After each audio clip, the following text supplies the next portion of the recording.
You want to make your fantasy sports league more than a fantasy? Then you need Trophy Smack. It's the #1 store for fantasy and tournament trophies, belts, draft boards, loser awards, and other ridiculous products. Trophy Smack is more than just a trophy company with outstanding customer service and products. It's the very essence and heart of every fantasy league. And if you click now, TrophySmack.com gives you free shipping, a free loser poster, and can have the hardware to you in a few days. Bragging rights included. Go to TrophySmack.com right now and take your fantasy league to the next level.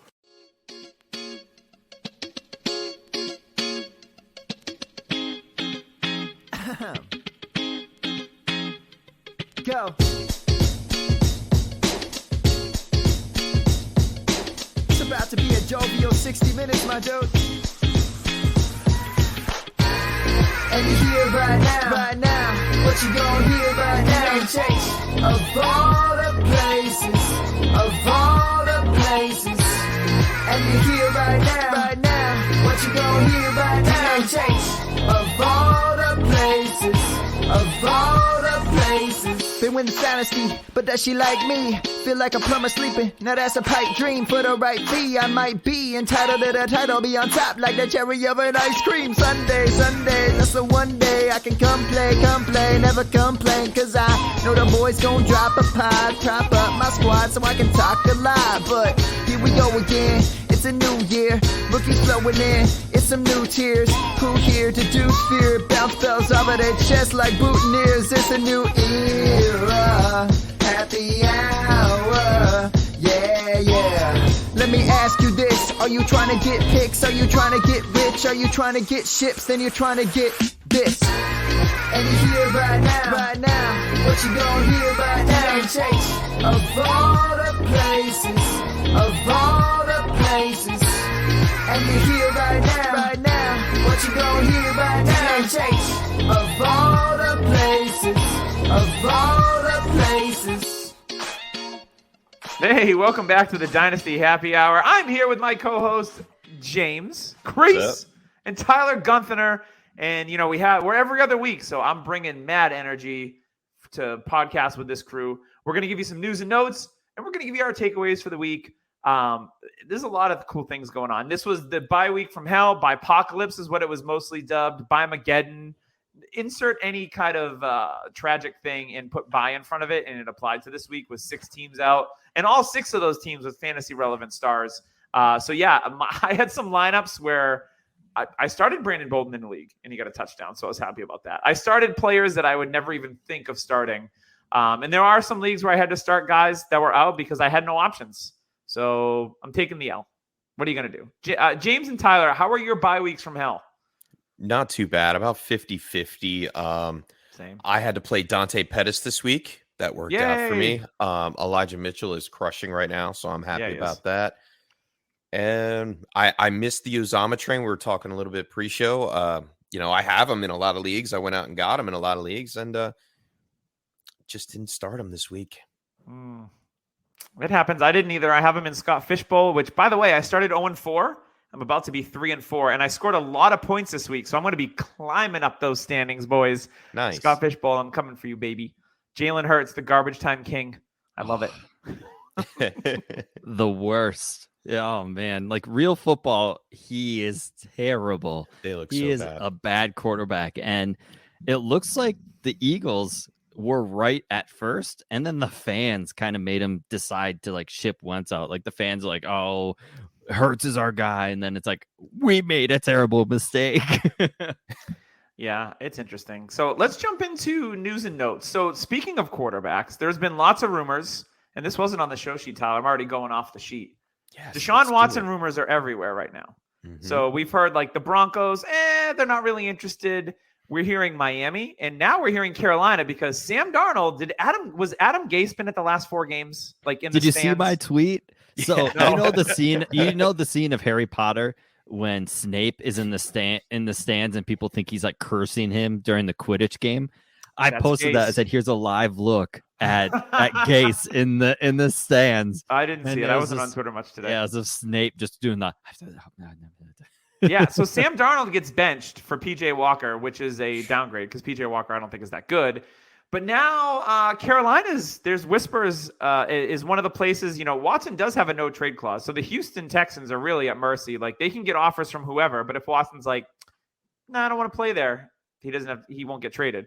But supposedly Carolina is on his list of teams that he will go to, as well as Miami. So it's going to be down to the wire if he does get dealt, because the trading deadline is in just over a week. So The trading deadline's coming up. Deshaun Watson could be on the move.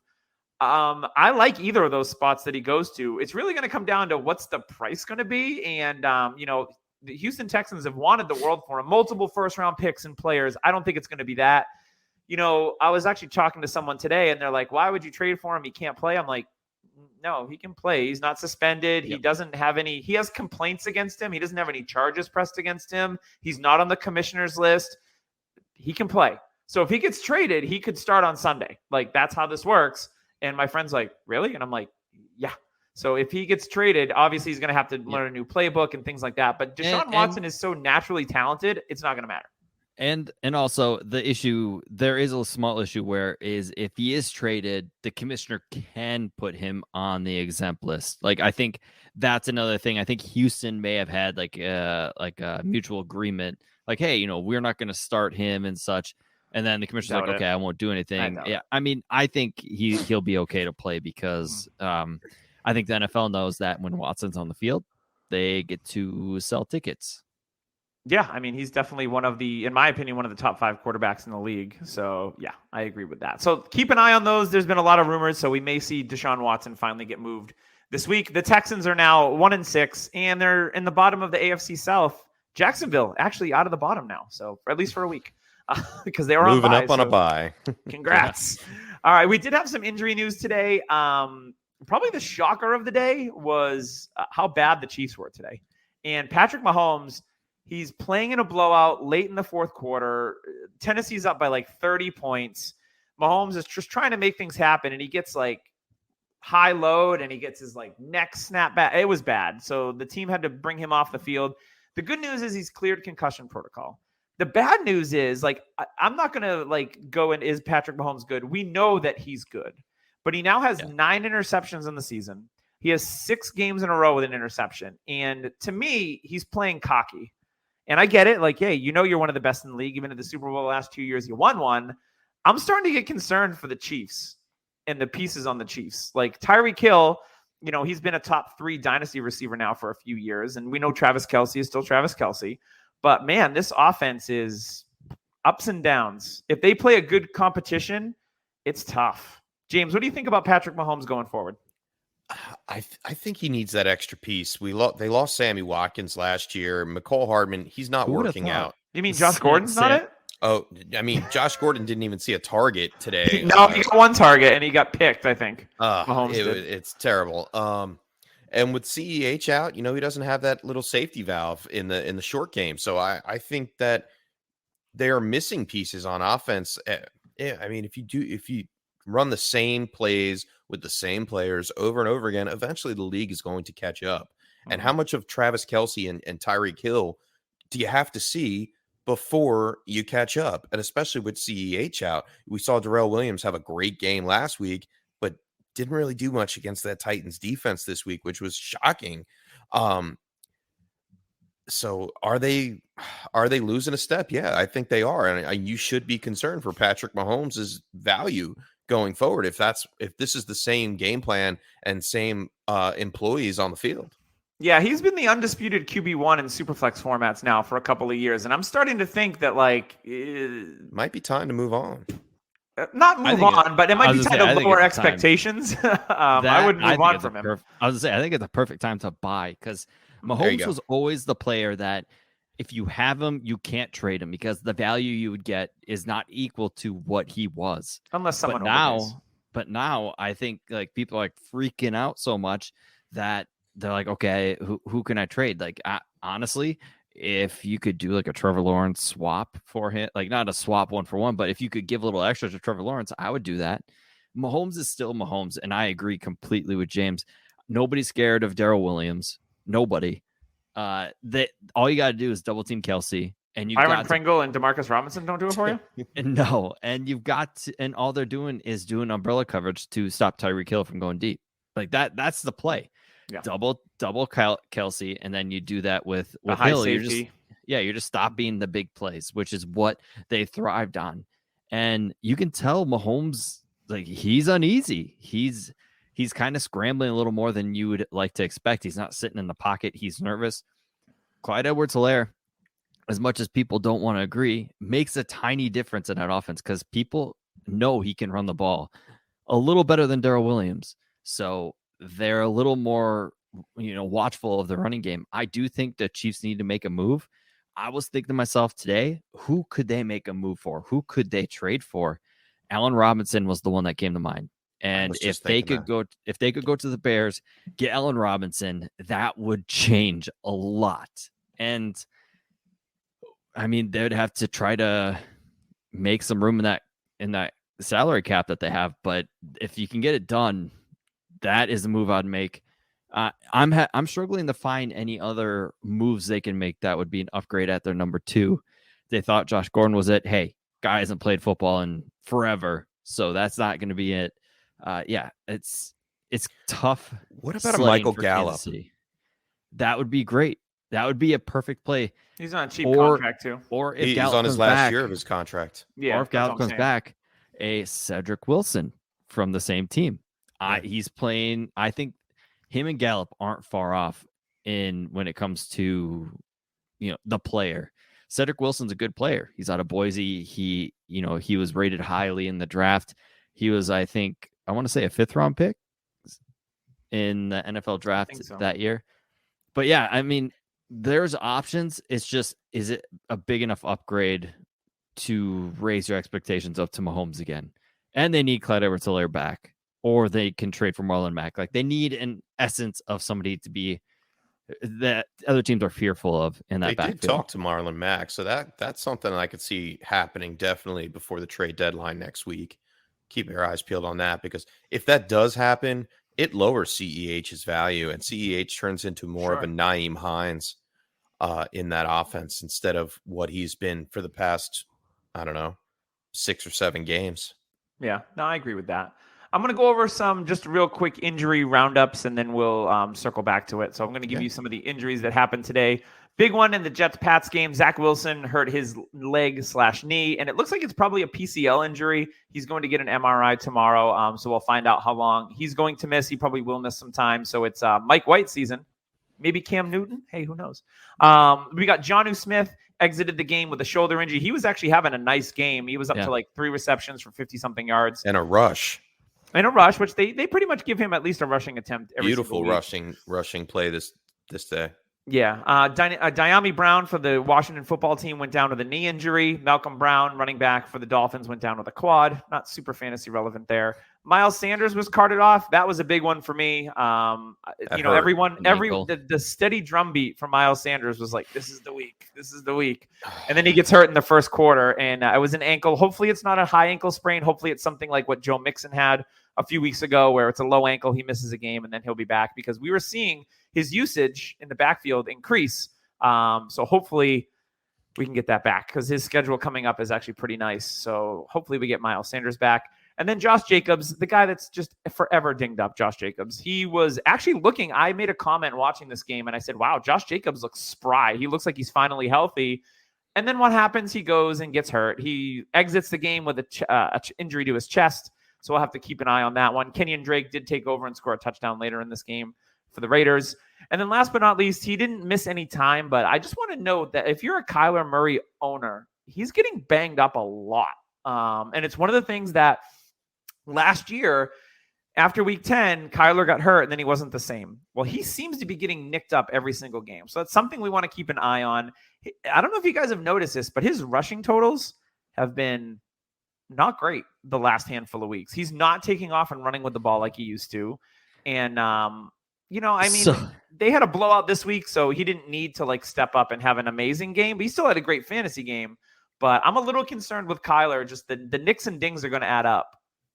So I love Kyler. He's fun to watch, but there's a little drama to him. Every time he gets hit, with that.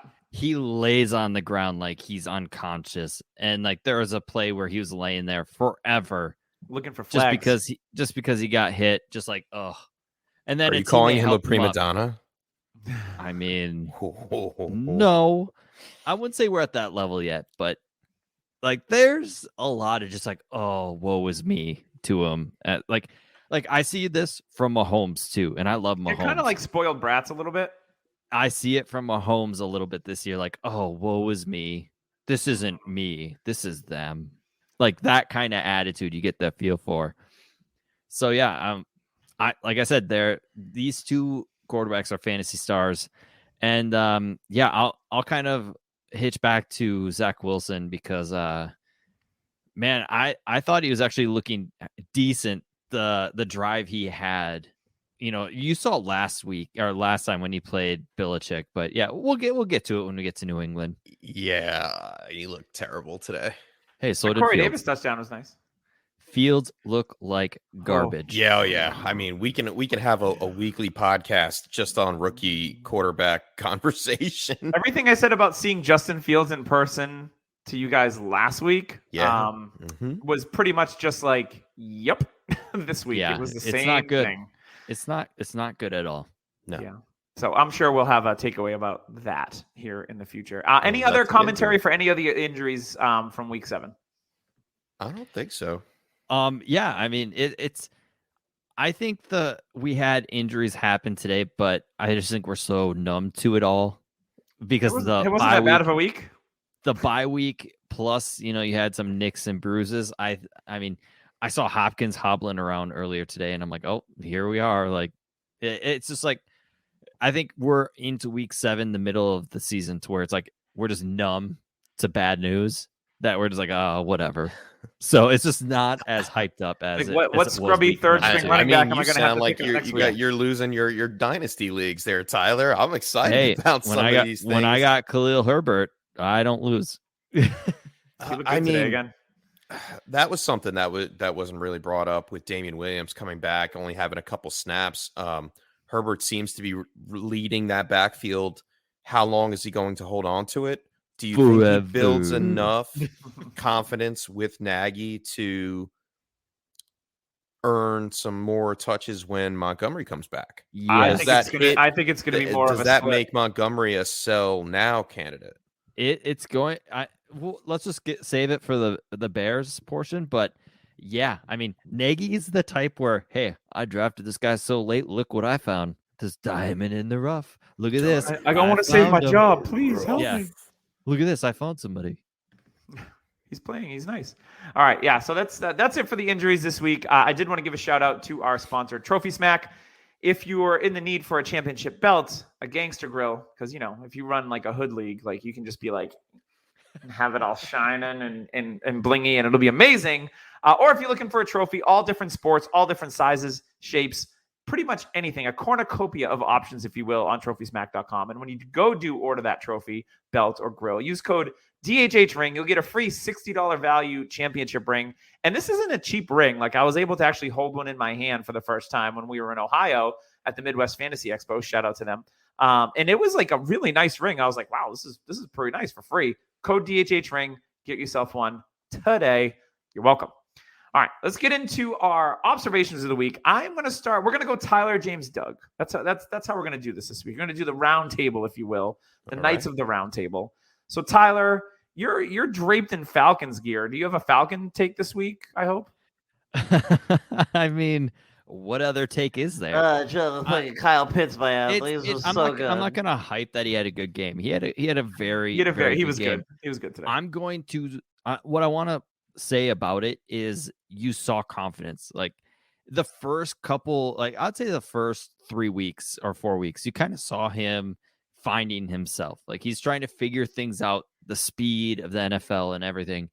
And this game, I think it was second quarter, I posted on Twitter, I said Pitts has found the speed. He has figured it out. He was creating separation. He was making grown man plays. He looked more confident than he did in the first handful of weeks. Exactly. Sure. And I agree with that. When he built that confidence, like you saw another level. And I think Matt Ryan realizes it too. Like, hey, I could throw 50-50 balls to this guy, and there's like a 70-80% chance he's coming. Calvin Ridley's over there like, Yes, and that is the difference. Like Kelvin Ridley's getting hit hard with the target share because Pitts is so dominant like right now that is a negative in this whole thing. But yes, Kyle Pitts, where do we have Kyle Pitts in the tight end landscape? Because the people had Waller in front of him after week 1, after his big week. I'm stuck at 1B behind Kelsey still, because I can't get off Kelsey just because of how involved he is. But Pitts is very close. I'm going to say this. I know Kelsey, he's 31. He's still great. But if you're making a move and you can trade Kelsey for Pitts, I would do it. You might even have to do Kelsey plus to get Pitts in leagues. That is, yeah. And at this point, I think I'd be okay with it. Like, yeah. I just traded for Kelsey I got an offer. It was my Jalen Hurts for Kelsey in a 2022 first in a Superflex league. It's with our friend Al, needs a quarterback. I saw that offer in my inbox, thought about it for like 5 to 10 seconds, and then hit accept. And I was like, cool. And then in my head, I was like, what can I flip Kelsey for? Yeah. Because my team's not necessarily a win now team. So I'm like, all right, I have 3 firsts next year already. What can I trade Kelsey for? Which I just haven't looked into deep because I have way too many goddamn leagues. But that's the kind of move that you want to make. In Pitts, I think a lot of people are going to have him as the one. Look, we had TJ Hawkinson up there. He's been hit or miss. Darren Waller started off hot. He's been on a slump. He missed the game today. His replacement, which I'll talk about later, looked marvelous. And then Mark Andrews started slow, but he's been playing really well. So the tight end landscape, Pitts has been, this is 2 to 3 weeks now where he's been consistent. And that's all we need out of a tight end. If he can perform like this, like even every other week, like I'm perfectly okay with that. So the last question I have, are you happy about the trade I made in Trade Addicts 7 finally? Waiting for it. To be determined. What was that trade again? Can you refresh our listeners' 2 memory? firsts, 2 seconds, and I think that was it. I don't think it was that much in hindsight now. Like pick wise, I don't think it was too much. We got to keep our 112, which turned into, oh God, I don't even remember. Rondale, I think I picked. Right. No, we got to keep 202 or something like that, which was Rondale. You gave me the choice, and I went Rondale over Elijah. Which seems like another hit. I mean, we are just filled with dirty. Anthony Schwartz in the 4th round. I mean, that could turn out to be another diamond. We got Khalil Herbert late too, so we're stacked, son. Take that, son. Speaking of sons, Riley, you're going down in that league. He should have lost this week. Memphis, if you would have started somebody other than Kareem Hunt. Idiot. Stupid. Randall.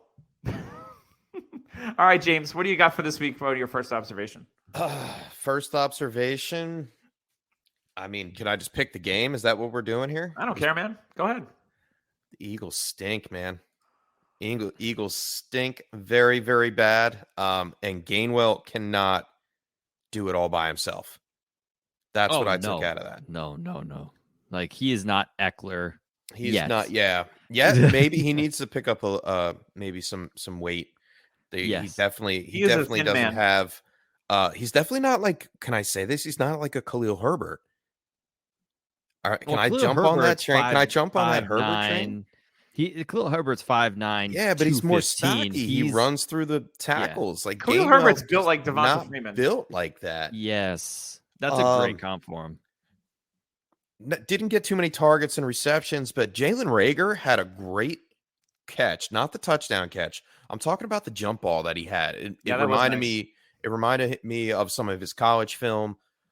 He's done that a couple times this season. Pretty much free. He gets like a couple targets a game. I know he doesn't hold too much value, but that's something interesting. And I mean, if you really want to talk about the meat of this game, it's obviously we talked about Jacobs getting hurt, Drake coming in, doing some work. Hurts, he stinks, man. He can't, he doesn't have control of that offense. You can tell. Bad snaps, the fumbles, the turnovers, the bad decisions. If I have him, he's good for fantasy. Okay, how long will he be a franchise quarterback? And that's what makes me nervous about Jalen Hurts. I have him in a couple leagues, and as long as he's producing, you have a sell window, I guess, until the trade deadline. but he's one of those guys that I'm putting on my candidate list for expulsion this season. Who was it? Who was it that called him Tim Tebow? I think it was Cecil Lamb. It was Cecil Lammy and Sigmund Bloom on the Audible. They called him the modern day Tim Tebow. That's not cool, man. I mean, that's Taysom Hill to me.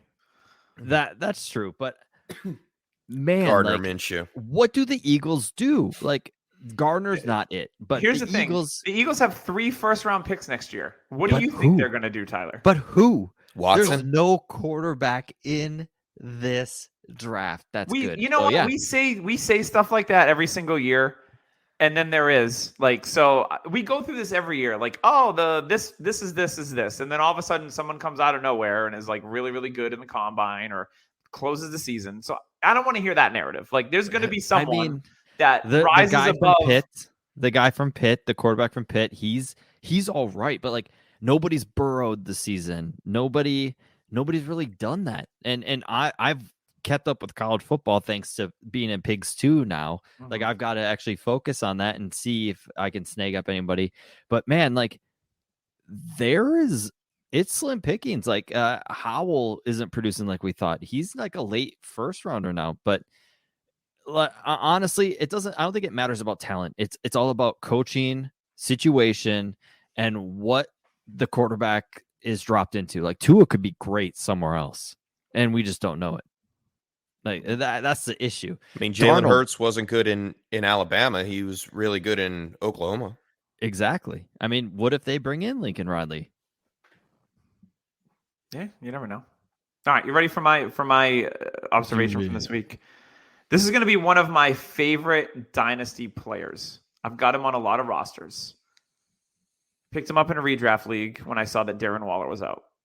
I have always called him Baby Gronk because physically, he reminds me of Rob Gronkowski. His athletic profile is very, very good. I've always liked what I've seen from Foster Moreau. Now, I've got him on probably 70% of my dynasty rosters. And again, I'm the type of guy that likes to collect athletic tight ends and hope that they eventually become something. And it's worked in the past. It's worked when I had Waller and Logan Thomas and guys like that. So I've been on those guys before. Dawson Knox, perfect example. He's having a breakout season. I know he broke his hand. Hopefully he's back soon to score more fantasy points. Yeah, there you go. Yeah, so Dawson Knox was having a breakout season. And that's another guy that me and our former host, Tim Keller, man crush. Foster Moreau is one of those guys. And I was really looking forward to seeing how he played with no Darren Waller. And Foster Moreau looked great. Like 6 for 60, a touchdown. He's a tight end 1 on the week. It's going to be one of those things, though, because Waller is signed long-term that you're not going to get anything out of it unless there's an injury.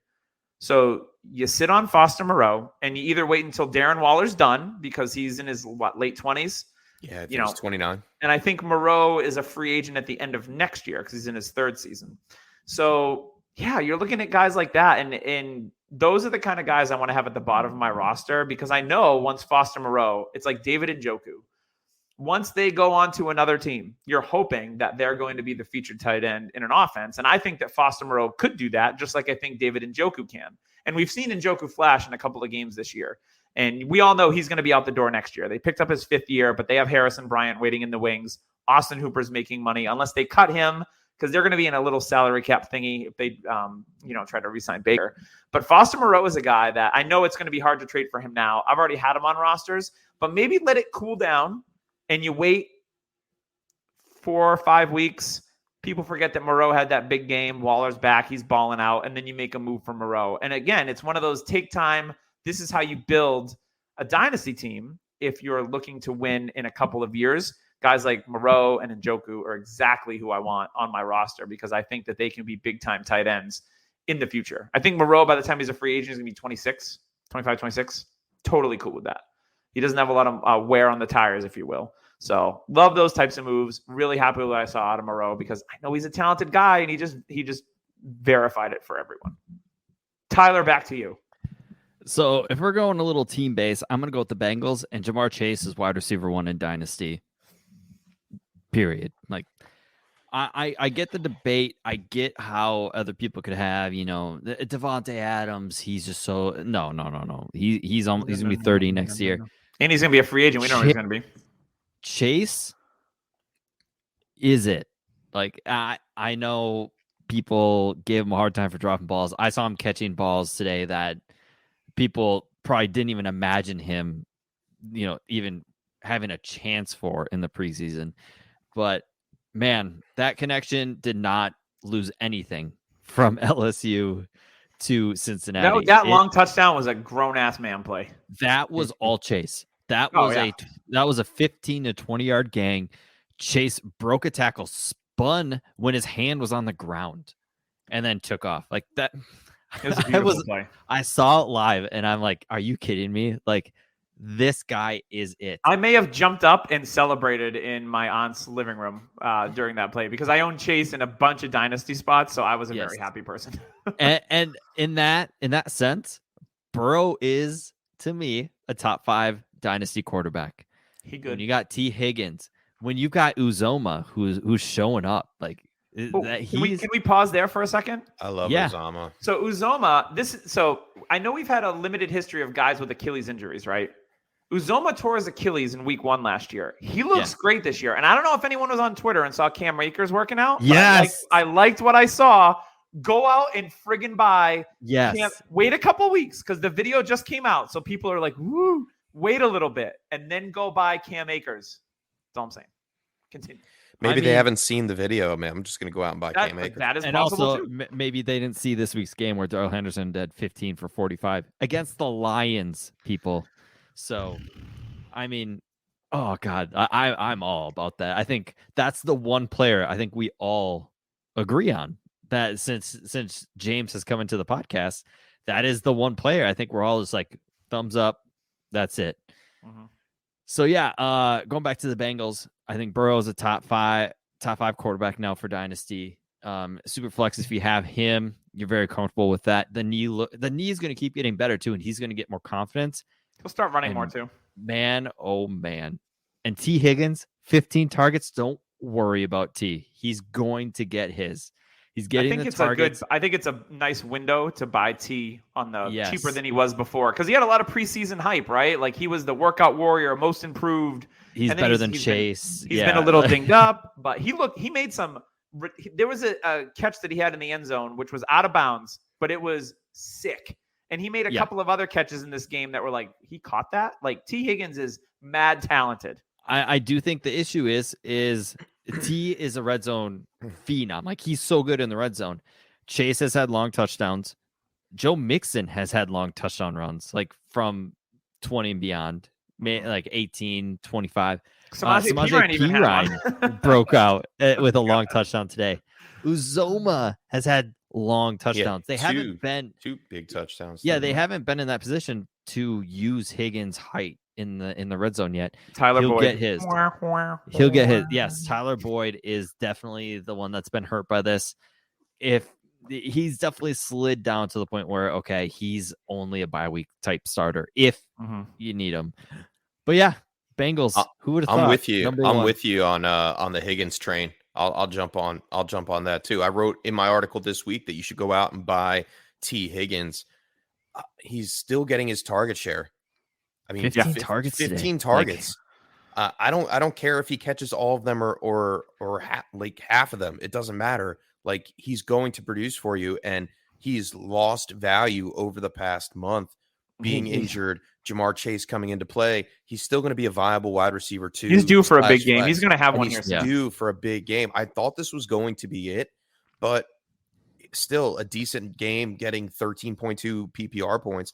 I'm okay with that. That's something that you need on an every week basis. That he's pretty consistent with that. So yeah, I'm aboard. I'm on board with Higgins, and of course Jamar Chase. Also, the league has definitely respected Chase and what he's doing. Marlon Humphrey is a dog. That guy, he's like a top 5, 6, 7 corner. He gets in people's face. When I see players helping another team player up, especially a cornerback helping a receiver helping a corner, and they both helped each other get back up after a play and like tapping each other on the helmet, that is mutual sign of respect. Yeah. And you do not usually see that with a rookie receiver, and especially with Marlon Humphrey, who's a stud at corner. Like, seeing that, you could tell, the NFL is aware of what Chase is doing. Oh, absolutely. What about on the other side of the ball? I'm sorry, Doug. No, go ahead. Marquise Brown. Like Is this I'm your on team? Are you choosing the Ravens? No, I'm on the fence about Marquise Brown. Really, I don't know what to kind of do with him. Do I sell him?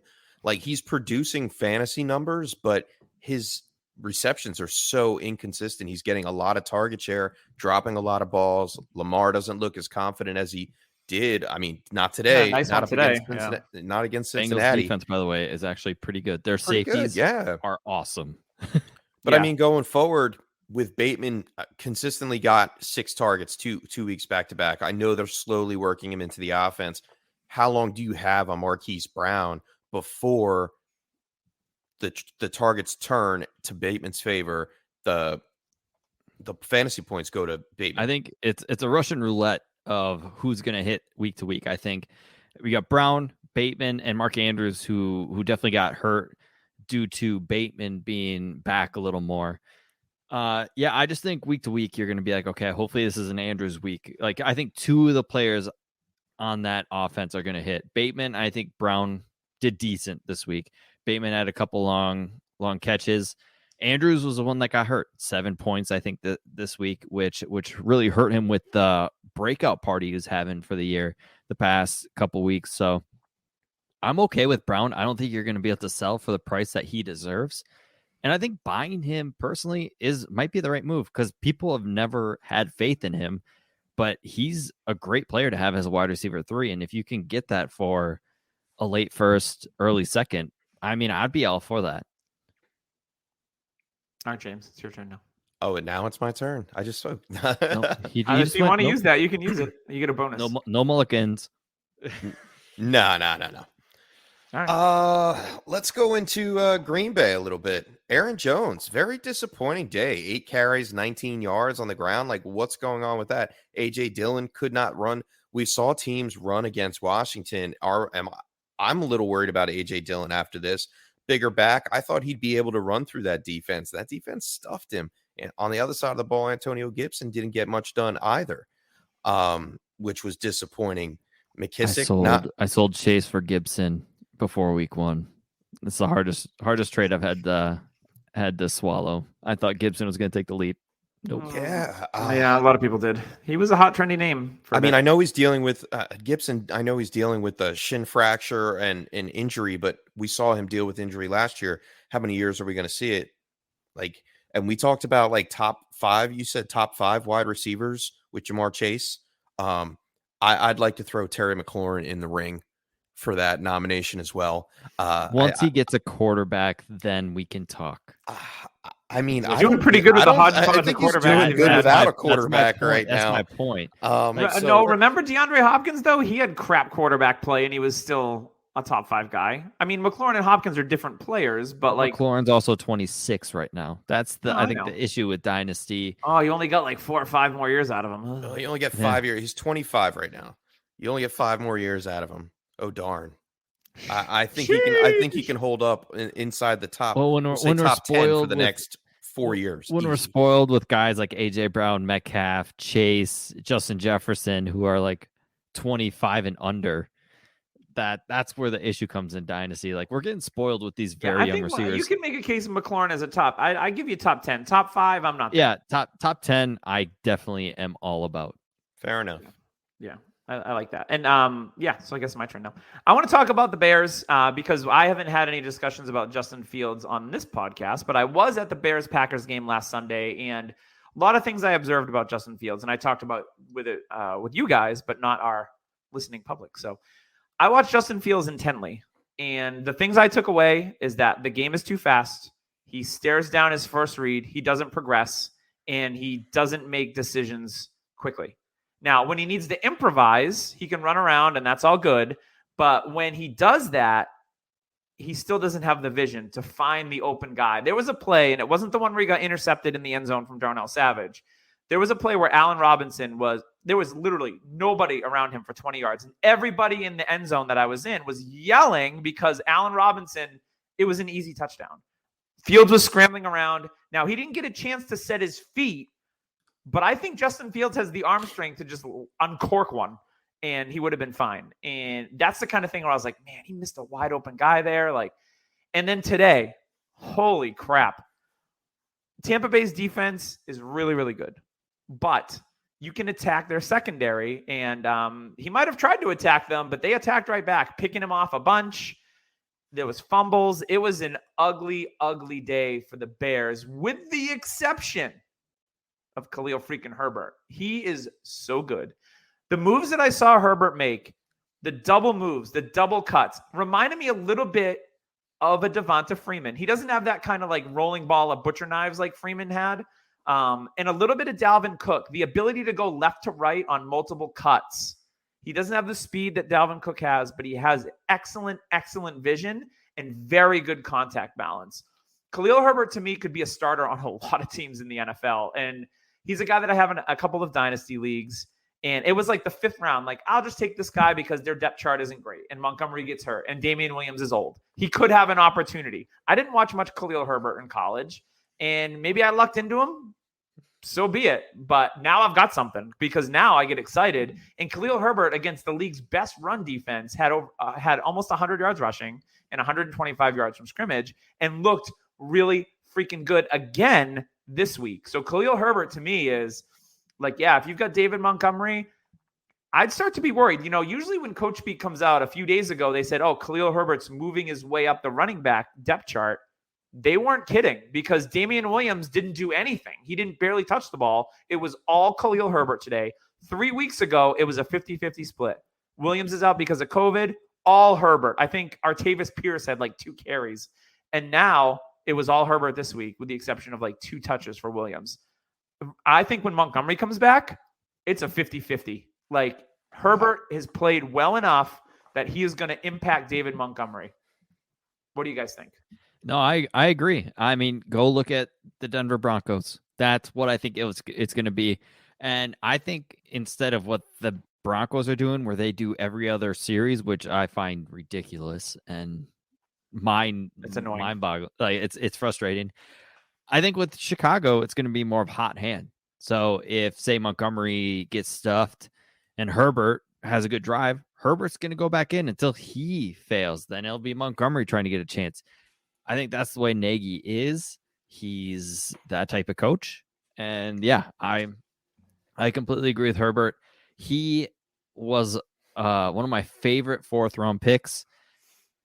And yeah, he's my most owned rookie. I liked Elijah Mitchell too, and he is popping off tonight. Yes. And Herbert is actually my 3rd most owned player out of anybody. So that was it goes Herbert, Swift, Herbert.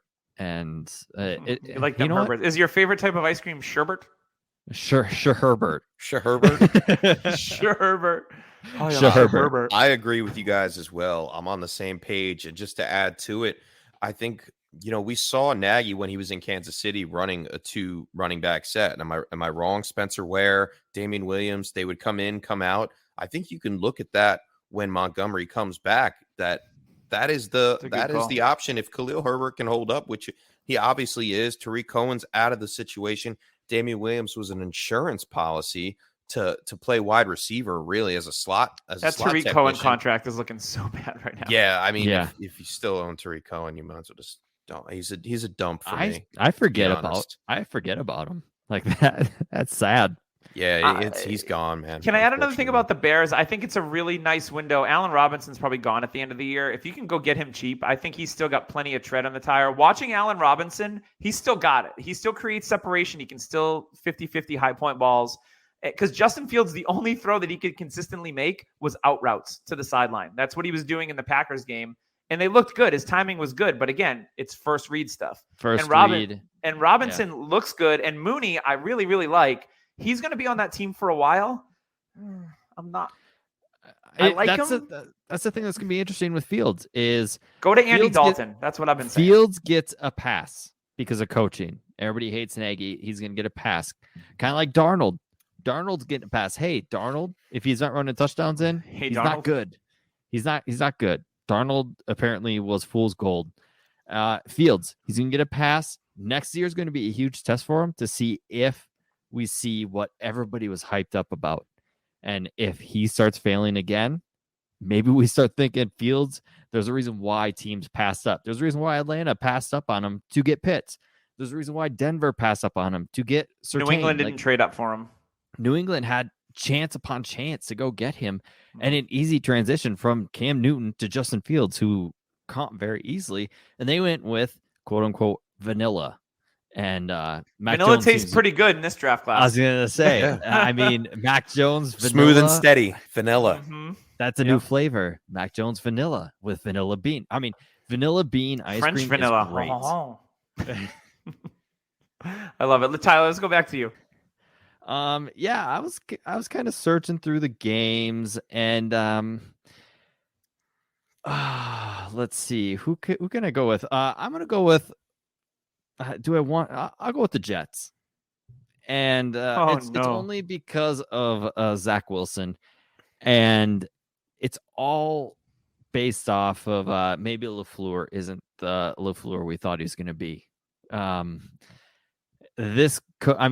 Mike White came in and did all right, but did not look any better. This coaching staff, like, I love Robert Salah, and he's not making the defense any better. I really got a lot of injuries on the defense too, though. That's very true. But I mean, the Jets obviously need a weapon. Michael, when you're playing Michael Carter in the backfield, Denzel Mims. No, they please need get a traded. weapon. By the way, like send him somewhere.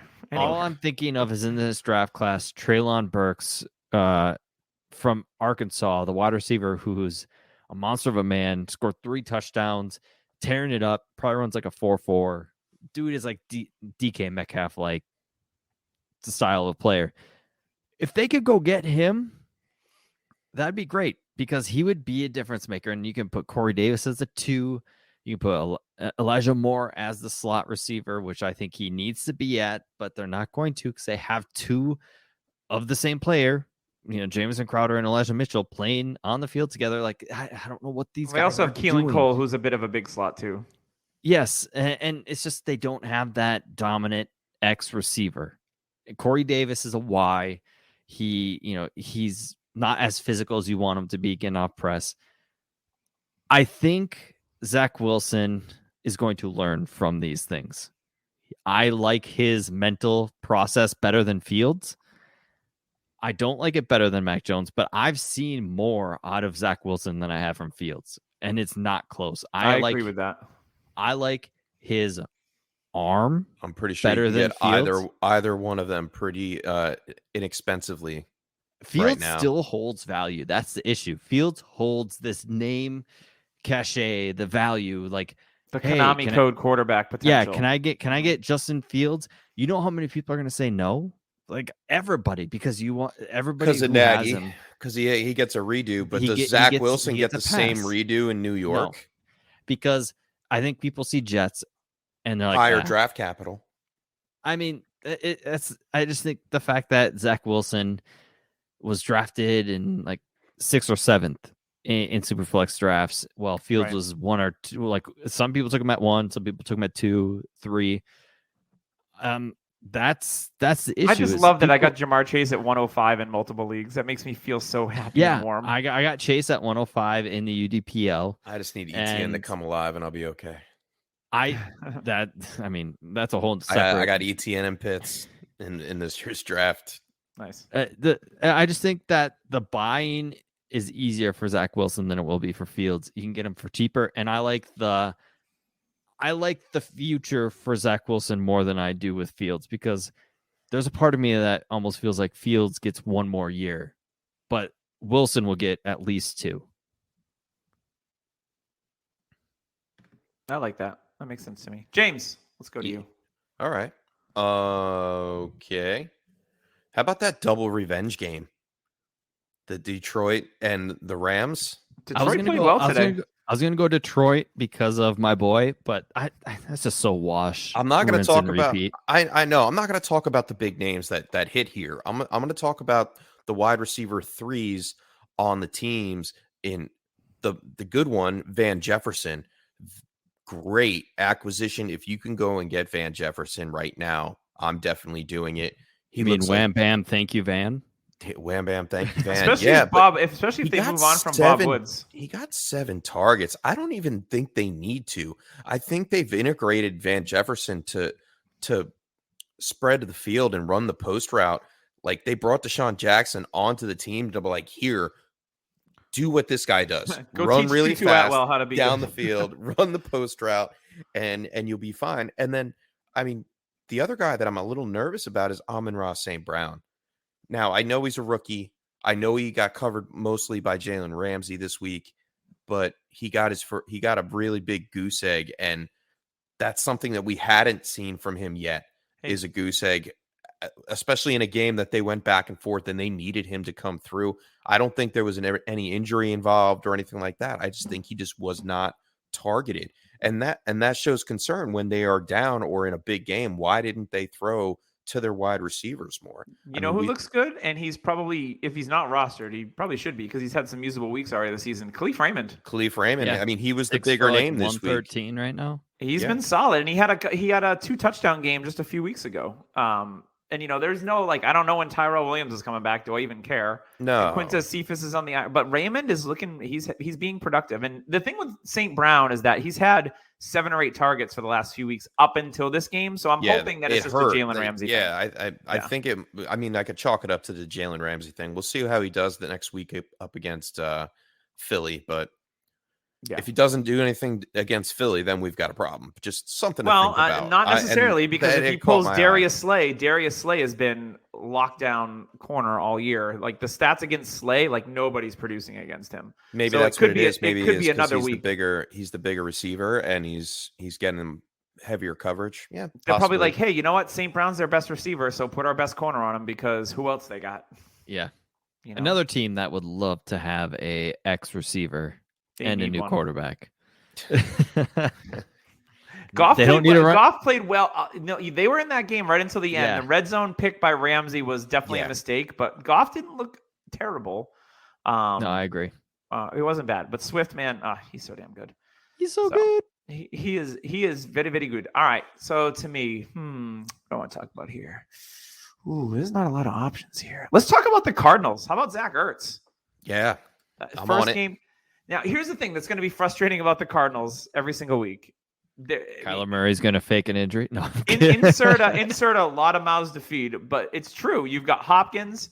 He scored a touchdown in his revenge game this week, and he's been dinged up this year. AJ Green has been usable. Almost every week, AJ Green has been usable, and got some new tennis balls on that Walker. We never thought we would say that going into this season. I have AJ Green in UDPL, and he was just a roster clogger, but I've been starting him here and there. I was so pumped when I got that third from you, and I'm like, thank God. But now it's damn, the new, like I said, the new tennis balls on the Walker, they're gliding nicely, just rolling along. Christian Kirk, I think, is doing a nice audition for his next team. He's going to be a free agent at the end of the year, and I think Kirk could be a solid fantasy producer on another squad with more consistent production, because we've seen him flash, weeks. He's had a few flash weeks already this year. We saw it last year. He can be a deep threat. I think he can do a little bit of everything. And then you've got Rondale Moore, who we'd all love to see them use more. Right. I just thought of Kirk going to the Jets and threw up a little bit, just another slot guy. No, thanks. I would love to see Rondale get more involved, but I just don't think it's going to be this year. I think it's going to be next year. So if Rondale has another few quiet weeks, then maybe go sniffing around and see what Rondale Moore might cost you. Because if Kirk's out of the picture, AJ Green is 57 years old, all of a sudden Rondale Moore could be the number 2 pass catcher across from DeAndre Hopkins. Definitely could happen. And they started to use him, what was it, week 2 or 3, where they were using him all over the field and we're all drooling and we're like, Rondale Moore season. Whoa. And then they go back to kind of this spread the ball around offense. And James Conner has been surprisingly useful. He scores another touchdown this week. He's looked good. And he's got 6 touchdowns now, I think, on the season. So who thought? That was one of the guys where he was a late free agent signing, and I was praying for his dynasty value that he would go to the Cardinals to pair up with Chase Edmonds, and it happened. So I was very happy to see that. But Ertz, getting back to him, he looked good. Again, it's going to be inconsistent, though. How you pretty much, if you own Zach Ertz, you're probably not going to be able to sell him. So you're going to have to ride this out until the cows come home with Ertz. Or if you can flip him to get a pick, you probably want to do that because I think he's towards the tail end of his career. But a team that wants to win now, Ertz could be a piece that they come and look for, and I'd be willing to sell him to a team that's winning now and see what you can get for him, because I think after this season, who knows? Ertz could be toast. I like him in Arizona. I mean, we saw the way they utilized Max Williams, and if Max Williams pretty much came out of nowhere, he was competing with targets with Dan Arnold last season. Max Williams comes out of nowhere, and now Zach Ertz automatically in his first game gets 5 targets and a carry. Like, that's something like saying, hey, they wanted him on this offense. They needed somebody with a spark. And I don't think Zach Ertz is dead. I just think he was competing too much with Dallas Goedert and bad quarterback play. So I think that Ertz is a great another buy. couple If you're years, a competing team, I think he gets at least another year or two, possibly. I mean, I think he gets a decent. I mean, what I don't know his contract off the top of my head. I think he's in the last year of his contract, or did they have to just give him 1 year or something like that? I'd have to look it up. I don't remember. Right, but I think he's going to earn a contract. He's obviously just as good or better than Max Williams in that offense with Kyler Murray. So I don't see why he doesn't earn a contract at the end of the season. And he's going to show up for fantasy in that division alone. Seattle, the Rams, San Francisco. You could see tight ends scoring on these guys. I mean, we just saw Mo Alley Cox score a touchdown up against San Francisco tonight earlier in the game. So I can see Zach Ertz doing the same thing and gaining value towards the end of the season. Yeah. So before we go into our last takeaway of the week, I did want to give a shout out to Viridian Global. If you're looking to rep Dynasty Happy Hour, either with a hat or a shirt, maybe even a sweatshirt, which they look luxurious. I think I need to get one. You can go on ViridianGlobal.com, search Dynasty Happy Hour. There's all sorts of different options. So go ahead and make sure that. So if we see you out in the wild with the DHH gear, I have a sticker on the back of my car. I've had one person actually notice it, and that's felt pretty awesome because I was like, hey. That was just him giving. That was the day you picked me up, right? Yeah, it was. I legit had a person that was like, oh, like DHH, like, oh, awesome sticker, and I was like, yeah, I'm the host. What's up? And I talked to them for a few minutes, and they love the show, so shout out to them. I think his name was Mike, if I remember correctly. Shout out, Mike. But yeah, so represent that. Get your gear. It's all super nice quality. You won't be unhappy with it. It fits great. It looks great. And you'll look sexy AF in it. So if you get some gear, take a picture, send it to us on Twitter, and we'll represent it out here on these streets. All right, Tyler, give me your last one of the week. All right. Nobody's really going to like this. And I'm struggling saying it, but I want to. Okay. Sell Jonathan Taylor after the season. You know, if no injuries happen to him. Great. You just said it. I mean, I just don't like his usage in this offense. Like, he's breaking off long touchdowns to get his fantasy points. He has a week here and there with 6 catches.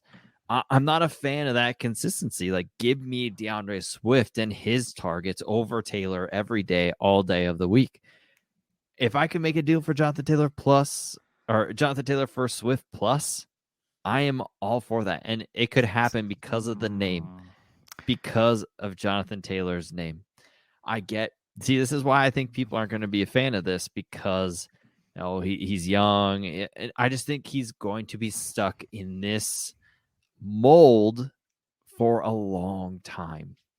All right, I'm gonna cut you off there. If you can get the moon for Taylor, if you could get the moon plus for Taylor, go ahead and do it. I could see you making this argument if Nyheim Hines was still involved in this offense. He's not. He just dropped a big 50-yard bomb tonight. Hines did? Yeah. So Hines has 2 targets in this game, the same amount as Jonathan Taylor. He has 1 carry for 0 yards.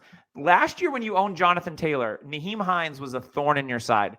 The transition is happening in front of our eyes. They are going away from Nyheim Hines. They are not using Marlon Mack. They are committing to Jonathan Taylor. I want Jonathan Taylor. I do not want to sell him. When you have a running back with this kind of inconsistency, like, Inconsistency. He's scored the last 3 weeks and gone over 100 but yards. he's a frustrating running back to own at times. Is he not? Is he not? Yes. I have in the first half of last year and the first couple of weeks of this year. Yes. The first half of this year, pretty much. Like last week was a different. Like that was Jonathan Taylor because he had long runs. Let me ask you then. I'm sorry to cut you off. Who would you rather go out and pay for, Jonathan Taylor or Elijah Mitchell? I would rather go for the cheap price and get Elijah Mitchell. Exactly. Like you're going to get probably almost the same production if Elijah Mitchell winds up being the starter in San Francisco. The thing is, but Shanahan, that's not going to happen. People see Taylor as this long-term, please do, long process thing, and I get that. Taylor could be a second contract type guy too. He could work his way to second contract. We all have seen that doesn't work for teams. So by then that could change. All I'm saying is Taylor is a first-round startup pick right now. If you can get first-round startup value for him because of the name, I think I'm out with this cat and mouse game I feel the Colts do with him. I don't think Nyheim Hines is going away. They just paid him. That's the issue. So there is... Yeah, they paid him and they ain't using him. I mean, this game, sure. Next game could be different. That's the thing with Jonathan Taylor. Jonathan Taylor just ripped one for 10 yards. Just saying. That's perfectly fine. He's got too many long runs. He's too good. I think the value. I mean, it's not reached its peak yet. No, it hasn't. I think he has the capability. He is legit. Being he's like 103 in non-super flex leagues in startups. He's not going to get too much higher then. Like that's the issue. Like as long as you can get the moon. I mean, that's like selling McCaffrey and Saquon when they were at their peak. Like we know that they're both not at their peak anymore. You just don't. It's a running back thing, Tyler. I don't think it's about Jonathan Taylor. I would pay for Swift. That's the thing. I think it's because he's a running back. I would pay for Swift. But here's the thing: you could trade. Swift is only doing it with receptions. Jonathan Taylor is doing it on the ground, and he's getting catches. I'm good with that. Give me Eckler plus for Jonathan Taylor. Right. Can you get Swift plus for Jonathan Taylor? I think you can. You can. I agree with that. Wasn't DeAndre Swift like the 102 in October ADP? In DLF ADP, yes. So you ain't going to get Swift plus. But that's according to ADP. Two people, random people, yes. I think Taylor holds more names. Hey, I'm talking to Barbara on St. Lawrence Street. Barbara, would you do this deal? Hey, Doug, I'm only talking to 70% of our audience here because we're not focused on Twitter. We are focused on our listeners, and our listeners are here for help. And hey, if I can get those targets, which I think aren't going away for his career, I'm all for that. Targets are worth more than a rush to me, 100%. Well, I mean, that's statistical fact. They're worth twice as much. Yeah. And I'm not saying Taylor's bad. That's where I think this comes into play. Like people are going to be like, wow, Tyler. No, why do you hate Taylor? I'm saying based off of value, I'm going back to Tim. You like Clyde Edwards-Helaire back in the day too, so I'm going back to Tim Keller and I's process when McCaffrey is 101. Sell when they're at 101 price. If you can get out of a running back when they're at top value. That makes sense. Taylor is, I think he's top value. I don't think he's going to get any higher because of the influx of talent that's coming McCaffrey's in year 5 though. 2003 is a huge year for running backs. Bijan Robinson. 2003? 2020. You want to add 20 years to that? Yeah. God, I'm old. I'm saying it's going to be another huge rush of young running back talent. In 2003 okay, now. But then can you hold on to? I would hold on to Jonathan Taylor for at least one more year then, and make sure that you risk injury, you risk all this stuff. Okay, right, but it all depends if you're in win now or rebuild mode. Like if you're in rebuild mode, you're not going to give away Jonathan Taylor. You're going to want him for the future. If I can sell for a Swift Plus, if I could sell for. Like if you could get 2003 was the Larry Johnson year. Wow. If you can get Larry Johnson for Jonathan Taylor in 2003, yeah, I'm all for that. No, I'm just saying based off of where he's at in talent, like he's a sell in my eyes. Fair enough. And I know you guys are against that because this is my whole point. Everybody loves Jonathan Taylor, just like everybody loves Justin Fields. Not everybody loves Justin Fields, but okay. Yes. Jonathan Taylor was 2 years old in 2003. Everybody loves Jonathan Taylor. Everybody in the world. I like him. He's a fun runner. I think he would blow up if he had 30 carries a game. I think he's in line with. I think he's so close to Nick Chubb in running back. I mean, he's on pace for like 28 carries tonight. That's perfectly fine. He's gonna have these weeks. Is what I'm saying. But I'm saying for the price you can get for him, it's worth checking around. If we can get Swift plus, I'm all for that. If you could get somebody plus, like up in the upper tier, go do that. Stay away from Barkley. Stay away from McCaffrey. Stay away from those. And hey, if you can't get another younger running back plus for him, hold him. That's fine. Hold him. He's going to get you points. You can get Swift and throw in Cam Akers, injured Cam Akers? I don't think honestly, it would happen, but there's a chance. I might try. There's a chance if you throw out Achilles injury and like the history of it, because that's all I got thrown at me for everything. I can't wait for Cam to come back strong and look awesome again. I mean, we've seen Marlon Mack come back now and look great. Uzoma. I mean, and Uzama. I knew this take was going to get a little heat, but I'm fine with it. Are you going to write this one down, James? Jot this one down. No, I don't want to remember this conversation about Jonathan Taylor. All right, let's go to let's do it real quick and then get the hell out of here. James, to you. Give me your last observation. My last observation.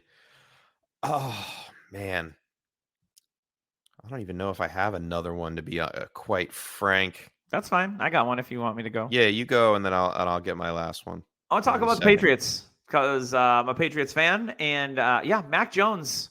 Over 300 yards today, couple of touchdowns. I know it's the Jets, but he has definitely looked the most poised and the most NFL ready. Trevor Lawrence is getting better. So I'm not saying he's better than Trevor Lawrence. We all know Trevor Lawrence is an amazing prospect, and he has improved over the weeks. But Mac Jones is by far the most ready guy to run an NFL offense. Now, I'm just waiting for them to take the chains off of Mac Jones a little bit because they're not he's not throwing downfield a ton. They are running a ton of trick plays, which is like every week they're doing one or two trick plays that sometimes involve Mac Jones and sometimes they don't. Kendrick Bourne had a passing touchdown. Last week it was Jacoby Myers that had one, and they've had all these trick plays. But I like Mac Jones a lot. If, he's a guy that he may not be the flashiest, like top 5 QB, but he should be a QB1 for his career. And, New England, obviously, with them spending in free agency, Hunter Henry has been really good. He's scored in 4 straight games now, and that's all you need out of a tight end to be a tight end 1. Jonnu Smith has had a really bad game a few weeks ago, but we all know he's talented. I just wish that they would have surrounded him with other wide receivers not named Nelson Aguilar and Kendrick Bourne. I think Jacoby Myers is fine.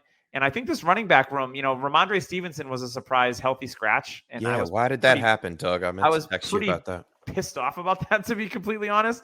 Brandon Bolden has a great game. He came back as their pass catcher when all the data was telling us that Stevenson was taking over that role. And then all of a sudden, Stevenson gets scratched. Bolden catches 6 yards and a touchdown. JJ Taylor had touchdowns today, too. JJ Taylor had 2 short touchdowns. That could have been – Ramondre Stevenson could have had a big game this week. So I was bummed. I wanted to use him in a league, but obviously that didn't pan out. So I think going to use him in Scott Fishbowl. Yeah, so I think Ramondre, if you can go out and get him on the cheaper side of price, I would do that. I like Ramondre Stevenson a lot. I think that he will be involved in this offense. I just don't know why he was scratched today. But Damian Harris continues to look good. He looked great against the Cowboys. He had a great game against the Jets. He looks like he is the clear-cut number 1 guy. The only thing you got to worry about with Harris is if the Patriots are getting blown out, he's going to get game scripted out. He's not going to be super involved in the passing game. So that's something to look at there. But my biggest takeaway was Mac Jones. He's looked really, really good. I know he's had some interceptions. Some of those aren't all his fault, but I think he's only going to get better going forward. So I like Mac Jones as a future QB1 in your Superflex leagues for sure. Mac Jones is going to be good. Right on. And then I guess I'll close it out with mine. I'll finish with my team, the New York Giants. Wait, we won today. Maybe it's because every time I bet on the opposite team, they win. I'm just going to keep betting on the opposite team facing the Giants, and maybe we'll actually make We're the gonna playoffs. need more sponsors to help James get out of the red in his bank account after this. But let me give a little piece, a little snippet of this game. It was an ugly game. I wasn't too impressed with it. A lot of injuries. It was like the talk of the town this morning. If you had any channel on, they talked about the Giants game with multiple injuries. Kenny Golladay, Shepard, Saquon Barkley, obviously. But in all of that, we saw Dante Pettis start to get targets last week. He had 11 targets last week. All right. And I've fallen for this hype and dream. But wait, I loved Dante Pettis. He was now pretty come high in on. that draft It's class. 2 weeks in a row, guys. He caught all 5 of his targets this week for Wait, 39 yards and a touchdown. He caught passes? He caught him? He caught them. I mean, he never had problems with drops. He never had Shanahan problems catching the balls. He had Shanahan problems. And due to the depth chart situation, he has come up through the ranks. He's a veteran presence in that offense. And you know what? If we don't see Kenny Golladay working out, and we don't see Slayton get re-signed after his contract's up, I believe this year, why not Dante Pettis in this offense? Shepard's on his last year deal. They have Kadarius Toney. I think Dante Pettis fits into this offense as a piece going forward. He's only 26. I think he shows up. We'll see next week. I mean, I have him in all my leagues. I picked him up dirt cheap off the waiver wire for $1. Yeah. And he's got Kansas City this week. And then they're going to have to throw against Las Vegas, which I don't think they can do, but they can throw against Tampa, Philly, Miami, Dallas, and then Philly again in week 16. Dante Pettis might be a piece that you can go out and get. If you're in a win now mode, you need an extra flex player here or there to cover some of your wounds. So I think Daniel Jones might be an okay quarterback too. That's on a per week basis. Per week. I've got to say the toughness he has. Is great. Oh my God! After He's that a New catch, Yorker he got smoked after that catch and just got up. I'm like, oh God! Like Kyler and Mahomes would lay there for a long time, wait for the offensive lineman to pick. Yeah, Kyler would just be. He'd be on his back with his big ass head, looking like Kazoo. But I mean, it's just I find myself trying to purchase a lot of Kadarius Toney before he comes back. And I never thought I would say those words at the beginning of the year. I was completely off of him. I told you. And from what I've seen, if he could stay healthy, this whole breakout age and all that stuff, the analytics has to be thrown out because that was the issue with him. Like, oh, the breakout age wasn't there. It's just,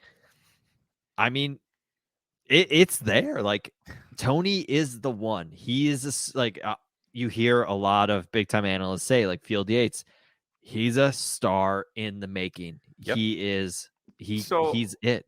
I'm going to give a shout out to friend of the show. He's been on here before. Christopher Harris did a video breakdown of Kadarius Toney and Khalil Herbert this week. And so he broke down like a lot of Kadarius Toney catches. Dude's good. Like, yeah, he can move in a phone booth. Like what showed up on his college tape at Florida, he was that human joystick, Dante Hall type S movement. And it's showing in the NFL, and he's creating separation very, very nicely. So, yeah, I agree with that. Go get Kadarius Toney if you can. If you already owned him and you use a second-round pick on him, I think that's definitely going to pay off because he's shown that he can do it. And, it's just a matter of, he's got to get healthy. I've got him in a couple redraft leagues. I blew a little bit of fab on him, and I'm happy because I think Kadarius Toney could be like a possible wide receiver 2 down the stretch. I got him at the 210. In a league. I got him late in a league and I traded him this week. You got him late. I got him at 210 in UDPL, excuse me.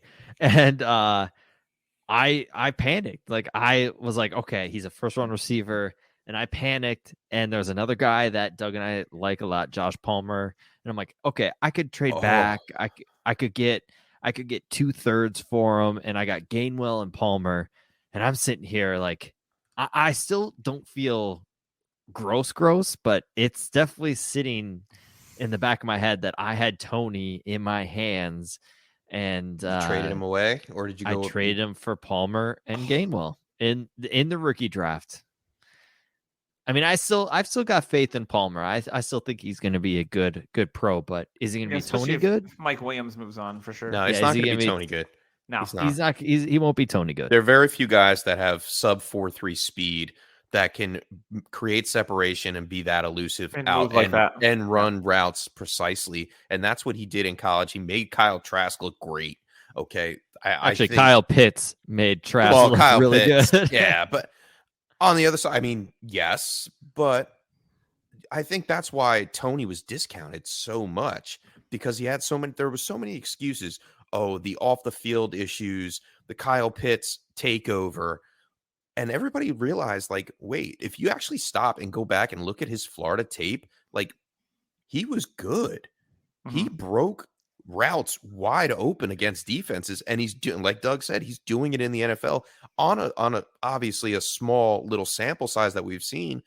I just, like you said, I hope he doesn't continue to get injured, because he is a smaller receiver. Yep, and he's had injuries in his college career as well. So that's the main injury. He could Debo Samuel his career out, or he could go a level higher and be the person. If he finishes at Debo, I'm okay with that. Yeah, that's fair. At the late second round price that we got for, yeah. Mm-hmm. I agree with that. And if you want to check out that video, you can go on YouTube and then just search Harris football. It's right on there. It was really, really in the way he broke down the game tape, and what you see is really, really good. So shout out to Christopher Harris. So that is going to wrap us up this week. I do want to thank our sponsor, Fantasy Points. You can go on to fantasypoints.com. All sorts of awesome resources. I know we're middle of the way through the season, but if you need, you need your weekly articles, you're looking for advice, you're looking for stats, you're looking for anything, you can go on Fantasy Points. We are part of their media network. So you can also go on there if you want to listen to some other great podcasts as well, whether it's Dynasty or Redraft, DFS. They've got a little bit of everything for you. So if you just love fantasy football in general, check out fantasypoints.com and all the awesome offerings they have there. We're going to be back in 2 weeks with the squad. Next week, you get to hear the B team. Sorry, Chase. I love you. But for your host, Doug Eddy, I got to throw some shade just to be a dink. It is what it is. Right on. I appreciate Don't sell Jonathan Taylor, by the way. I appreciate what they do, because it gives us a week off, which during the long season is definitely needed. I like to come back with this energy and excitement versus me being like, Jesus, I got to do this again. Because the off season on this podcast is where I get mega hyped. Right. Yes. And also, this is the time of year and the time, like the week, where people start getting down. Like your fantasy team could be losing. You could just be exhausted from all the intake of all that stuff. Take a break. Become a fan. Just watch your team. Don't watch Red Zone. Don't watch anything else. Just watch your specific team. That's the best advice I could give around this time of year, because you know what? Change of seasons. People kind of get in change of mood. I mean, there's not much. This is also the time of year where if a guy's like 2-4 or 1-6 or whatever, like go sniffing around and see if you can acquire some pieces, because they could be the championship moves that you need to get to go on TrophySmack.com and use code DHHRing to get that free ring. So that's get those rings. Get those rings. I have 2. Get that Jerry Judy. All right, boys. I've been your host, Doug Eddy, for James and Tyler. This has been the Dynasty Happy Hour. We'll see you soon.